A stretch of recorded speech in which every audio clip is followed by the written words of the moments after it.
লাকুম মিন দুনিল্লাহি মিন ওয়ালিয়্যিন। ওয়া আলাইকুম রাহমাতুল্লাহ। আচ্ছা, আপনারা বলুন তো, আমাদের গার্ডিয়ান বা আমাদের অভিভাবককে? এই প্রশ্নের উত্তরে আমি জানি, আমি নিশ্চিত যে আপনারা বলবেন আমার মা কিংবা আমার বাবা কিংবা আমার বড় ভাই আমাদের বা আমার গার্ডিয়ান। কিন্তু জানেন যে আমাদের অর্থাৎ মুসলমানদের আসল গার্ডিয়ান হচ্ছেন কে? সেটা কি জানেন?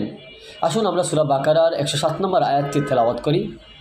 আলাম তা'লাম আন্নাল্লাহা লাহু মুলকুস সামাওয়াতি ওয়াল আরদ ওয়া মা লাকুম মিন দুনিল্লাহি মিন ওয়ালিয়্যিন ওয়ালা নাসির। এই আয়াতে আল্লাহ তাআলা বলছেন যে তুমি কি জানো যে আসমান এবং জমিনের রাজত্ব একমাত্র আল্লাহর। ওয়া মা লাকুম মিন দুনিল্লাহি মিন ওয়ালিয়্যিন ওয়ালা নাসির, এবং তিনি আল্লাহ তাআলা ছাড়া তোমাদের আর কোনো অভিভাবক বা সাহায্যকারী নাই।